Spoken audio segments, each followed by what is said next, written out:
everyone, and welcome back to a very short video.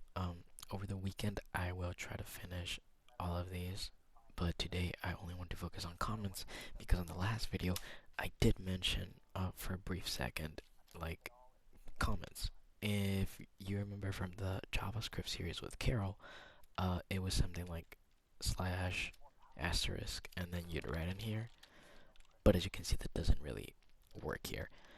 In Python, it's a bit easier. You basically just write a hashtag, and after that, anything you write on that line is considered a comment. See, if I write down here, even though I didn't like remove the hashtag or I didn't like change the indentation, it doesn't register it as a comment. Up here, however, anything that's in the hashtag line does get registered as a comment. In case you don't know what a comment is, comments are just for other people to reference when they're looking at your code. See, when you look at my videos, I do a lot of like audio, like verbal explanations, of what this does. So when you are sharing your code with other people and you're working together and whatnot, you don't always have that luxury of verbally explaining what your code does. So that's what comments are here for. If I were to open this program and not have any idea what any of these lines of code do, then I'll just have to run it and see what it does. But if I was unable to run it, or if I needed to tweak something that wasn't working right, and I'm looking at this as someone that did not write this code, I'll look to the comments. So this is obvious, this is just speed.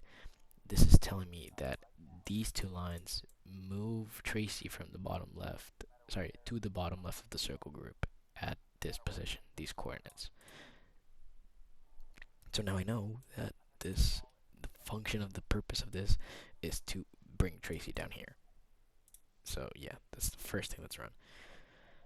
Then this is telling me that this draws the two circles next to each other, this makes Tracy move, and then this draws the next two circles. So like I said, if I did not have this,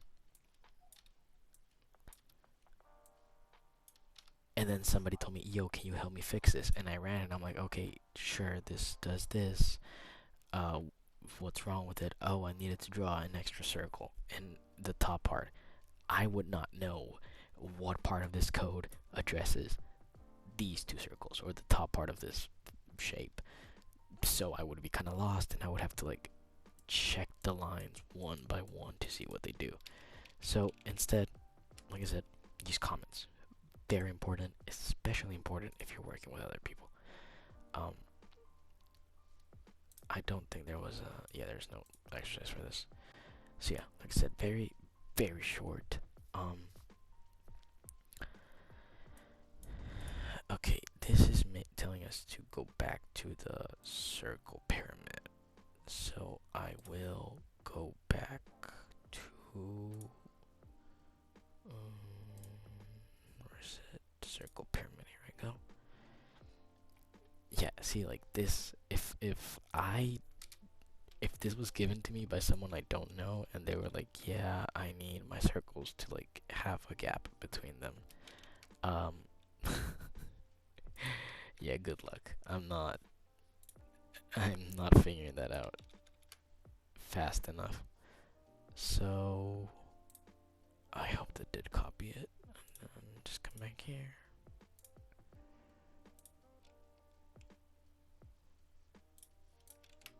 Nice. Okay, so now that I do think about it, I did make this with functions, which I probably shouldn't have.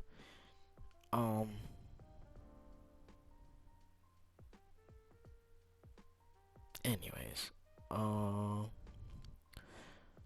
yeah, so this, again, ignore the fact that this is a function. This doesn't really matter. I know we're not in functions yet. That's like 2 things ahead. We're gonna skip this though. Next video is gonna be functions.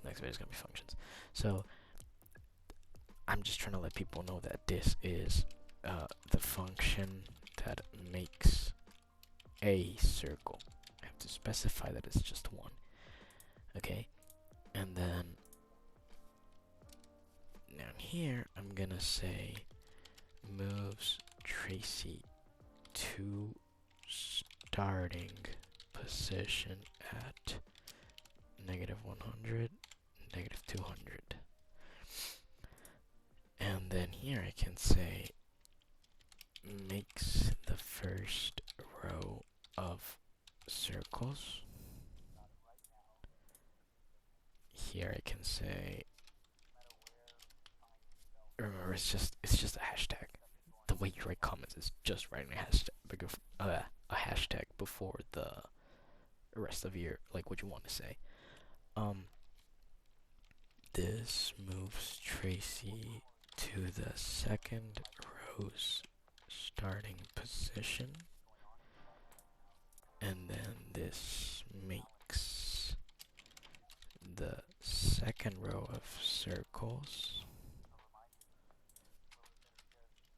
This moves Tracy to the final circle's starting position, and finally makes the top circle. Now, if I were to go up to someone and I give them this bit of the code, and I'm like, oh yeah, actually, I need the top circle to be further up, they're going to be able to come look at my code and analyze it better and easily pinpoint what needs to be changed.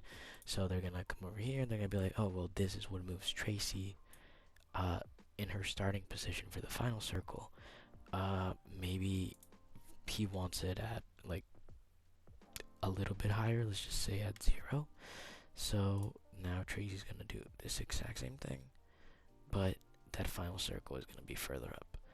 Or if this was my code and I was like, oh, I need the circle to actually be on the rest of the circles, I don't know what to do, and I'm trying to get help, they can come over here and look, and they're gonna see that this again moves Tracy to the final circles are in position. So they're gonna be like, oh well, this is the go-to, this is wrong, this has to be -30, and that should be it. So like I said, very short episode.